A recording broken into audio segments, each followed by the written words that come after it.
सारेगामा कारवां mini भक्ति।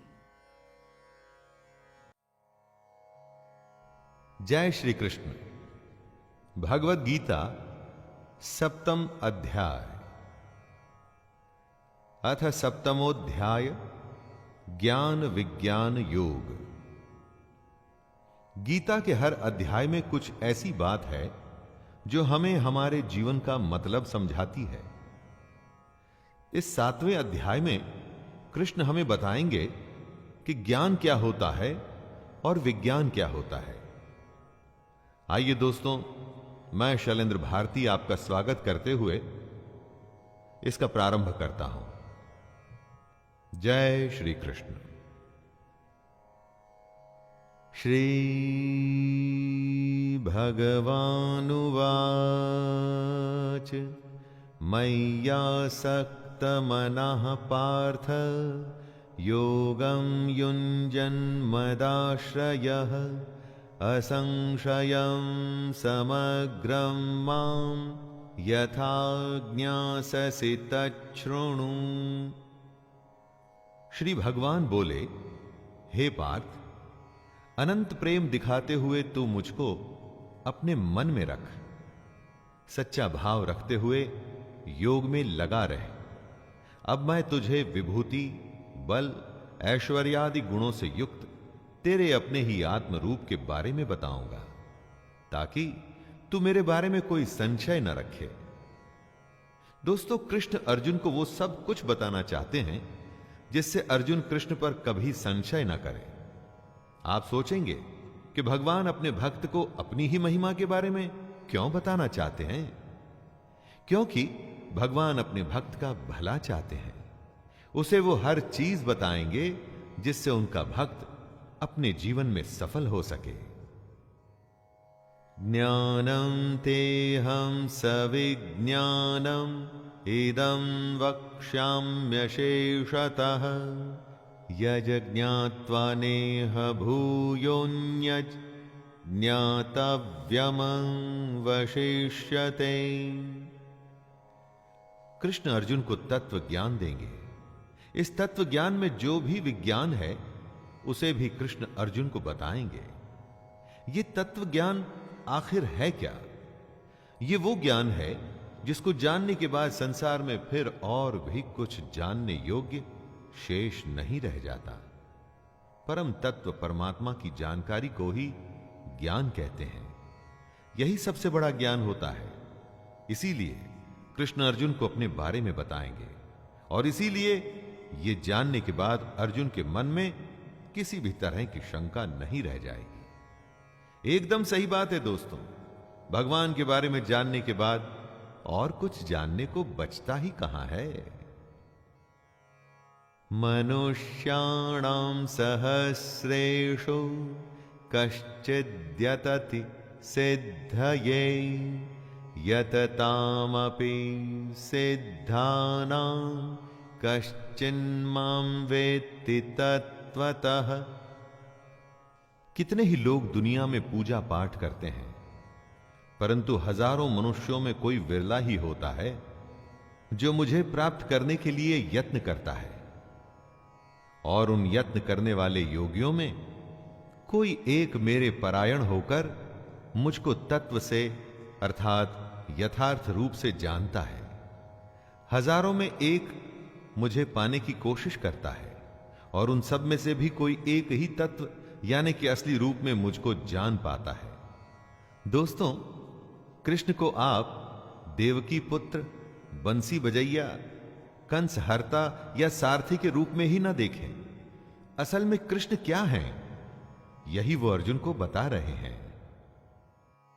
भूमिरापो नलो वायुः खं मनो बुद्धिरेव च अहंकार इतीयं मे भिन्ना प्रकृतिरष्टधा अपरेयमितस्त्वन्यां प्रकृतिं विद्धि मे परां जीवभूतां महाबाहो ययेदं धार्यते जगत्।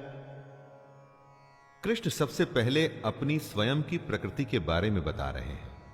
वो कहते हैं कि पृथ्वी, जल, अग्नि, वायु, आकाश, मन, बुद्धि और अहंकार, ये 8 प्रकार से विभाजित मेरी ही प्रकृति है।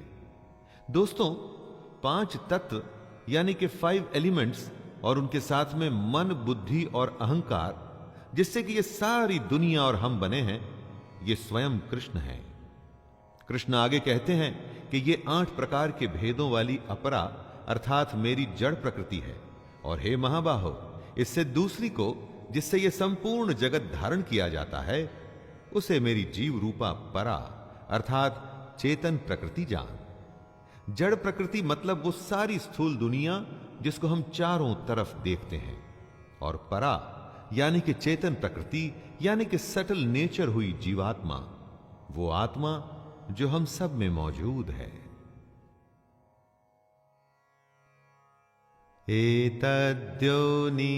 भूतानि सर्वाणीत्युपधारय अहं कृत्स्नस्य जगतः प्रभवः प्रलयस्तथा। जो सब कुछ है वो कृष्ण में से ही आया है और एक दिन उसी में विलय भी हो जाता है। इसी बात को समझाते हुए कृष्ण कह रहे हैं, हे अर्जुन, तू ऐसा समझ के संपूर्ण भूत इन दोनों प्रकृतियों से उत्पन्न होने वाला है और मैं संपूर्ण जगत का प्रभाव तथा प्रलय हूं, अर्थात संपूर्ण जगत का मूल कारण मैं ही हूं। दोस्तों, दुनिया कृष्ण से ही शुरू हुई है और उन्हीं में खत्म हो जाएगी। वे ही इस दुनिया के मूल कारण बेसिक रसों में है। हम, ये जमीन, आसमान, हवा, पानी और आत्मा, सब कुछ कृष्ण है और कुछ भी नहीं। कृष्ण को हम जिस रूप में देखते या सुनते हैं वो कृष्ण नहीं। असली कृष्ण क्या है वो यहां बताया गया है। मत्तः परतरं नान्यत् किंचिदस्ति धनंजय मयि सर्वमिदं प्रोतं सूत्रे मणिगणा इव। कृष्ण ने अर्जुन से कहा था कि योग में लग के मन में सिर्फ कृष्ण होना चाहिए, तभी योग साधना पूरी होगी। लेकिन मन में कौन सा कृष्ण होना चाहिए? कृष्ण स्वयं उसी की व्याख्या कर रहे हैं। हे धनंजय, मुझसे भिन्न दूसरा कोई भी परम कारण नहीं है। यह संपूर्ण जगत सूत्र में मुझसे ही बंधा हुआ है, मुझ में ही गुथा हुआ है। कृष्ण के अलावा दूसरा कुछ भी नहीं है। दोस्तों, जो सब कुछ है वो कृष्ण है। ये बात सुन के आसानी से शायद समझ में ना आए, लेकिन थोड़ी सी भी कोशिश करेंगे तो समझ जाएंगे। इस दुनिया में आपको जो भी दिखता है और जो नहीं भी दिखता वो कृष्ण ही है, जिसका सीधा सा मतलब है कि कृष्ण के अलावा और कुछ भी नहीं। श्री भगवानुवाच रसोऽहमप्सु कौन्तेय प्रभास्मि शशिसूर्ययोः प्रणवः सर्ववेदेषु शब्दः खे पौरुषं नृषु। कृष्ण इस श्लोक में अपने तत्व, अपने असली रूप, इस दुनिया के असली विज्ञान के बारे में बता रहे हैं। वो कहते हैं, हे अर्जुन, मैं जल में रस हूं। किसी भी द्रव्यशील वस्तु का सार उसका रस होता है। दुनिया में जितना भी गीलापन है, कृष्ण उसमें रस है। चंद्रमा और सूर्य में कृष्ण प्रकाश है। चंद्रमा और सूर्य से अगर उनका प्रकाश छीन लेंगे तो क्या बचेगा? कुछ भी नहीं। यही प्रकाश कृष्ण है। संपूर्ण वेदों में ओंकार भी मैं ही हूं। वेद तो बड़े हैं, बहुत बड़े हैं। पूरे वेदों में से अगर एक चीज निकालनी हो तो वो क्या है? ओम। ये ओंकार ही कृष्ण है। आकाश में कृष्ण शब्द है। शब्द वो होता है जो स्पेस में गुंजायमान होता है दोस्तों, और वही कृष्ण है। और पुरुषों में कृष्ण उनका पुरुषत्व है। पुण्यो गंधः पृथिव्यां च तेजश्चास्मि विभावसौ जीवनं सर्वभूतेषु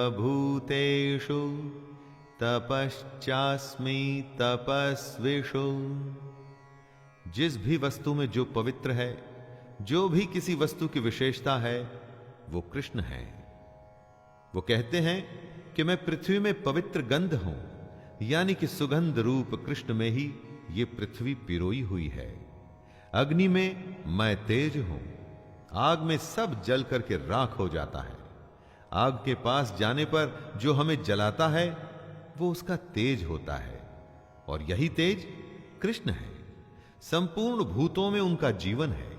जितने प्राणी हम देखते हैं, इंसान, जानवर, पेड़ पौधे, बैक्टीरिया या कुछ भी, उनमें जो जीवन है वो कृष्ण ही है। और तपस्वियों में वो तप है। तपस्वियों का तप उसकी सबसे बड़ी शक्ति होती है दोस्तों, और वो तप कृष्ण ही है। बीजं मां सर्वभूतानां विद्धि पार्थ सनातनं बुद्धिर्बुद्धिमतामस्मि तेजस्तेजस्विनामहम्। कृष्ण अपने असली रूप की एक एक परत धीरे धीरे खोल रहे हैं। वे आगे कहते हैं, हे अर्जुन, तू संपूर्ण भूतों का सनातन बीज मुझको ही जान ले।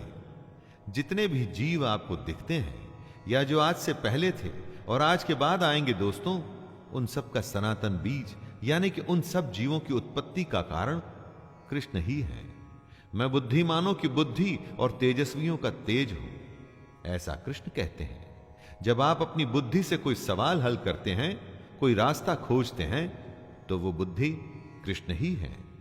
उसी तरह तेजस्वियों में जो तेज होता है, यानी उनमें जो ब्रिलियंस होती है, वो भी कृष्ण ही है।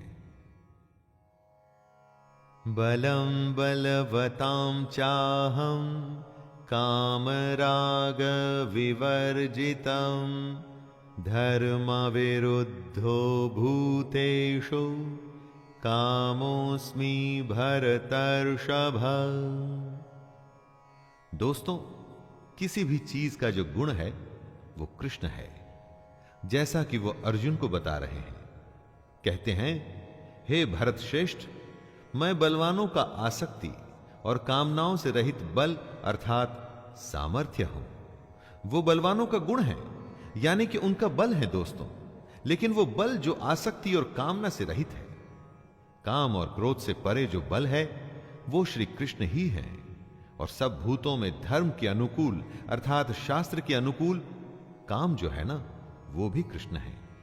जब लोग धर्म संकट में होते हैं कि क्या करें और क्या न करें, तो उनसे कहा जाता है कि जो शास्त्रों के हिसाब से ठीक है वही कर लीजिए, यानी कि शास्त्रों के अनुसार सही काम जो होता है ना, वो काम ही कृष्ण है। ये चैव सात्विका भावा राजसास्तामसाश्च ये मत्त एवेति तान् विद्धि न त्वहं तेषु ते मयि। जिसमें आत्मा होती है उसे ही भूख प्यास लगती है, लेकिन आत्मा का खुद भूख प्यास से कोई लेना देना नहीं। बात जरा पेचीदा है लेकिन इंटरेस्टिंग है दोस्तों। कुछ ऐसा ही कृष्ण इस श्लोक में कह रहे हैं। जो सत्व गुण से उत्पन्न होने वाले भाव हैं और जो रजोगुण से होने वाले भाव हैं, उन सबको तू मुझसे ही होने वाले हैं ऐसा जान ले, परंतु वास्तव में उनमें मैं और वे मुझ में नहीं हैं। इन भावों में कृष्ण है, लेकिन कृष्ण में ये भाव नहीं है। इन सारे भाव में कृष्ण कभी फंसते नहीं, इसीलिए तो वो योगी राज कहलाते हैं। यही तो सबसे बड़े योगी की अवस्था होती है दोस्तों। त्रिभिर्गुणमयैर्भावैर् एभिः सर्वमिदं जगत् मोहितं नाभिजानाति मामेभ्यः परमव्ययम्। जो कोई भी काम होता है वो या तो सात्विक, राजसिक या तामसिक होता है। इन्हीं तीनों प्रकृतियों से, इन्हीं तीनों गुणों से ही ये सारी दुनिया मोहित होती है। लेकिन जो इन तीन गुणों से परे है वो है कृष्ण। इस कृष्ण को कोई नहीं जानता। हम में, हमारे काम में जब तक सात्विक, राजसिक और तामसिक जैसे गुणों का अंश भर भी मौजूद रहेगा, तब तक हम कृष्ण के असली स्वरूप को पहचान नहीं पाएंगे। जहां ये तीन गुण खत्म होते हैं, वहीं से कृष्ण शुरू होते हैं। इन्हीं तीनों प्रकृतियों की वजह से हम में आसक्ति और कामना होती है। और अगर यही प्रकृति रही तो फिर हमें कृष्ण कैसे प्राप्त होंगे? दैवी हेषा गुणमयी मम माया दुरत्यया मामेव ये प्रपद्यन्ते मायामेतां तरन्ति ते। सात्विक, राजसिक और तामसिक जैसे तीन गुणों में ही सारी दुनिया फंस के रह जाती है। वो कृष्ण के असली स्वरूप को कभी पहचान नहीं पाती। और वो इसलिए क्योंकि ये तीनों मिलके ही माया बनाते हैं। और माया से कौन बच पाया है? माया तो महा ठगनी होती है दोस्तों। लेकिन जो पुरुष केवल कृष्ण को ही निरंतर भजते हैं, वे इस माया को उल्लंघन कर जाते हैं, अर्थात संसार से तर जाते हैं।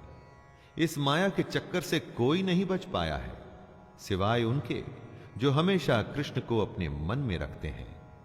ऐसा ही करने को कृष्ण अर्जुन से और हम सबसे कह रहे हैं। न मां दुष्कृतिनो मूढ़ाः प्रपद्यन्ते नराधमाः माययापहृतज्ञाना आसुरं भावमाश्रिताः।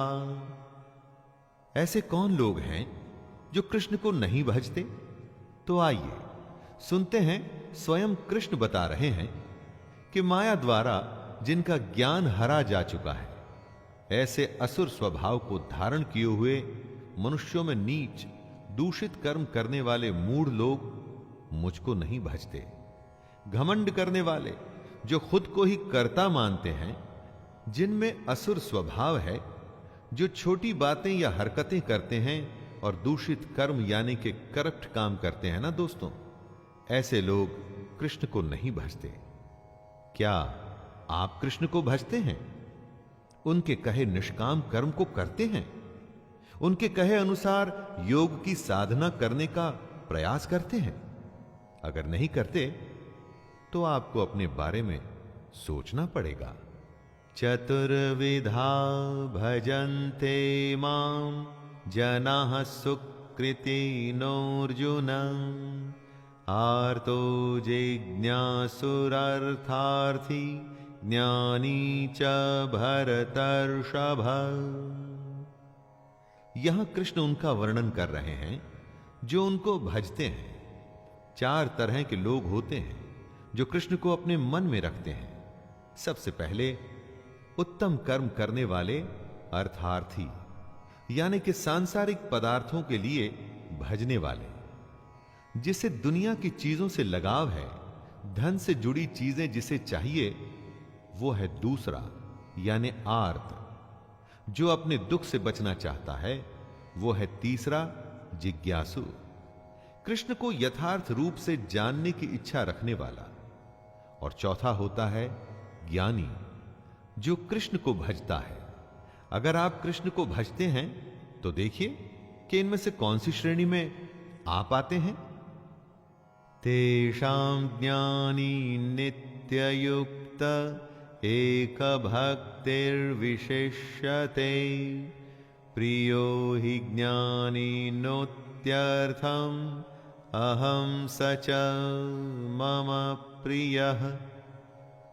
भजने वाले तो बहुत हैं, लेकिन उनमें श्री कृष्ण को पसंद कौन है? कृष्ण कहते हैं, हे अर्जुन, मुझ में एक ही भाव से स्थित अनन्य प्रेम भक्ति वाला ज्ञानी भक्त अति उत्तम है, क्योंकि मुझको तत्व से जानने वाले ज्ञानी को मैं अत्यंत प्रिय हूं और वह ज्ञानी मुझे अत्यंत प्रिय है। कृष्ण वजह भी बता रहे हैं, क्योंकि ज्ञानी उनके तत्व रूप को जानने की कोशिश करता है दोस्तों, इसीलिए वो कृष्ण को अत्यंत प्रिय है। सिर्फ नाम के लिए, स्वार्थ के लिए या अपने दुख से बचने के लिए अगर आप कृष्ण को भजेंगे तो कृष्ण को आप प्रिय कभी भी नहीं होंगे। उदारः सर्व एवैते ज्ञानी त्वात्मैव मे मतम् आस्थितः सहि युक्तात्मा मामेवान्नुत्तमां गतिम्। कृष्ण ने अपने भक्तों को 4 प्रकार की श्रेणी में रखा और इन चारों को कृष्ण उदार बताते हैं। कृष्ण क्यों इन सबको उदार बता रहे हैं? कृष्ण को भजकर क्या वो उन पर कोई एहसान कर रहे हैं? नहीं, वो स्वयं पर एहसान कर रहे हैं। कम से कम वो कोशिश तो कर रहे हैं कृष्ण तक पहुंचने की, लेकिन इनमें से कृष्ण तक पहुंचता सिर्फ ज्ञानी है। उसके लिए वो कहते हैं कि ज्ञानी साक्षात मेरा ही स्वरूप है, क्योंकि वो मन बुद्धि वाला ज्ञानी भक्त मुझ में ही अच्छी प्रकार स्थित है। जो ज्ञानी होता है वो मन और बुद्धि दोनों से कृष्ण को अपने अंदर बसा लेता है। किसी स्वार्थवश वो उसको नहीं भजता, वो कृष्ण का तत्व जानना चाहता है, इसीलिए उसे भजता है। बहूनां जन्मनामन्ते ज्ञानवान् मां प्रपद्यते वासुदेवः सर्वमिति स महात्मा सुदुर्लभः। कृष्ण का तत्व ज्ञान क्या एक जन्म में ही मिल जाता है? अरे कई जन्म लग जाते हैं उसके स्वरूप को, उसकी सच्चाई को समझने में, और बहुत जन्मों के अंत में जिस पुरुष को यह तत्व ज्ञान प्राप्त हो जाता है उसको कृष्ण महात्मा बताते हैं और कहते हैं कि वो अत्यंत दुर्लभ है। एक जन्म में अगर आप कृष्ण को समझने की कोशिश करें दोस्तों, और अगर वो समझ नहीं आया तो यह सिलसिला अगले जन्म में भी चलता है और अगले जन्म में भी। जो लगातार निरंतर अपनी कोशिश जारी रखता है वही सफल होता है कृष्ण को समझने में। सोचिए वो कितना दुर्लभ होगा दोस्तों। कामैस्तैस्तैर्हृतज्ञानाः प्रपद्यन्तेऽन्यदेवताः तं तं नियममास्थाय प्रकृत्या नियताः स्वया। अपने भोगों और कामनाओं की वजह से हर जन्म में हमारे संस्कार जमा होते रहते हैं। इन्हीं जमा हुए संस्कारों से हमारा स्वभाव बनता है और इसी स्वभाव की वजह से हम अपने देवता चुनकर उनकी पूजा करते हैं। आपकी प्रकृति एक ही जन्म में खत्म नहीं हो जाती, कई जन्मों का खेल होता है ये। हर जन्म में आप पाप पुण्य का लेखा जोखा बना के जाते हैं, इसी से आपका स्वभाव बनता है और आपको अपना देवता चुनने पर मजबूर करता है। हर देवता के नियम भी अलग होते हैं, फिर ये लोग इन्हीं नियमों का पालन करते हैं। यो यो यां यां तनुं भक्तः श्रद्धयार्चितुमिच्छति तस्य तस्याचलां श्रद्धां तामेव विदधाम्यहम्। कृष्ण ऐसे भक्तों के बारे में बता रहे हैं जो दूसरे देवताओं की पूजा करते हैं। कृष्ण कहते हैं जो जो सकाम भक्त जिस जिस देवता के स्वरूप को श्रद्धा से पूजना चाहता है, उस भक्त की श्रद्धा को मैं उसी देवता के प्रति स्थिर करता हूं। जैसी जिसकी भक्ति वैसी उसकी पूजा। कोई मूर्ति में भगवान देखता है, कोई वृक्ष में, कोई नदी में, तो तो कोई गौ माता में अपना ईश्वर देखता है। कृष्ण किसी में भेदभाव नहीं करते। वे समझा रहे हैं कि सकाम भक्त, कर्म करने वाला भक्त जिस भी देवता को चुन ले, कृष्ण उसकी भक्ति को उसके देवता में स्थिर करते हैं। सतया श्रद्धया युक्तस् तस्याराधनमीहते लभते च ततः कामान् मयैव विहितान् हितान्। आप अपना देवता चुन लीजिए।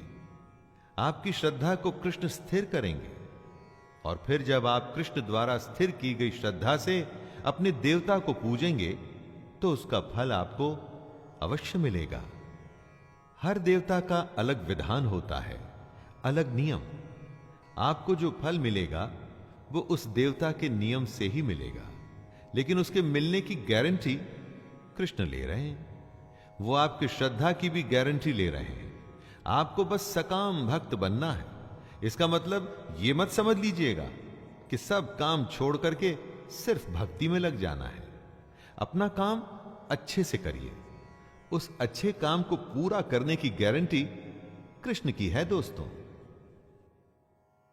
अंतवत्तु फलम तेषां तद्भवत्यल्पमेधसां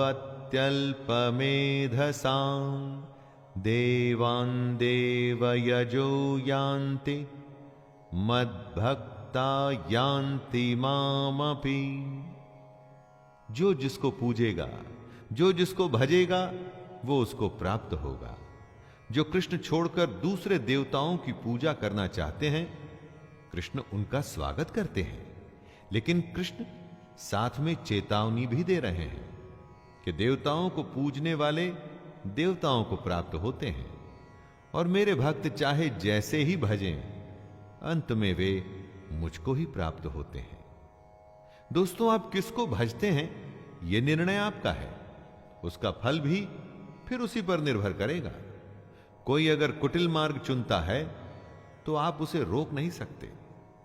यह उसका खुद का फैसला है, लेकिन उसके बाद क्या होगा उसके लिए भी उसे तैयार रहना चाहिए। अव्यक्तम व्यक्तिमापन्नम मन्यन्ते माम बुद्धयः परं भावमजानन्तो ममाव्ययमनुत्तमम्।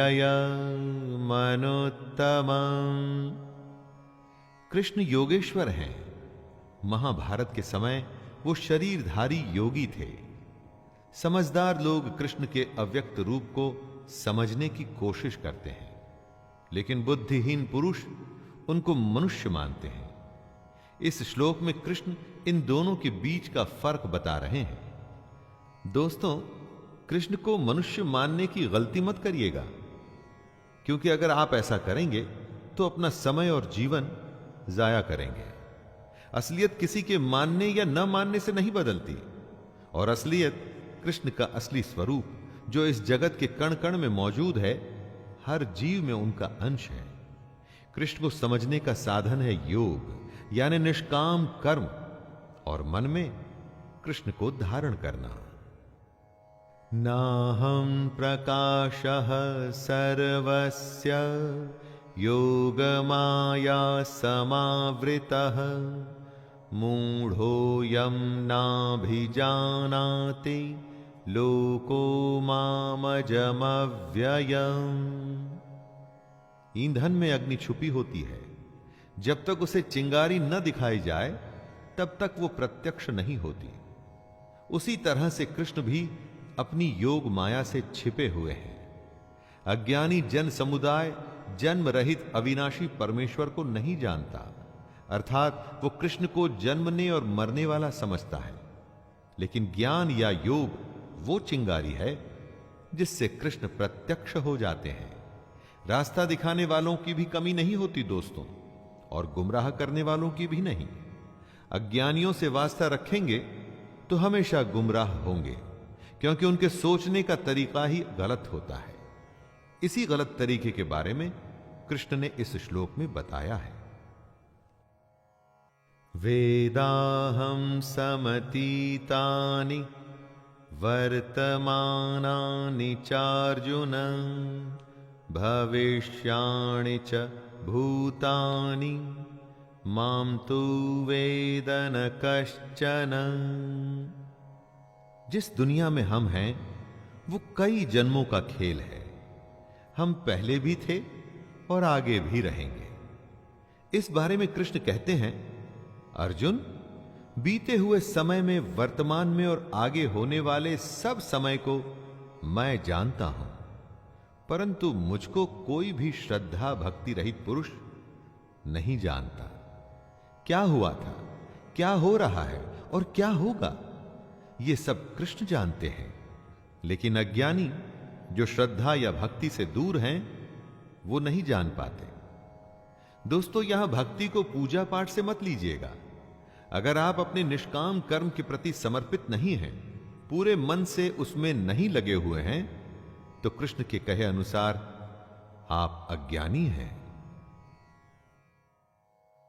इच्छा द्वेष समुत्थेन द्वंद्व मोहेन भारत सर्वभूतानि सम्मोहं सर्गे यान्ति परन्तप।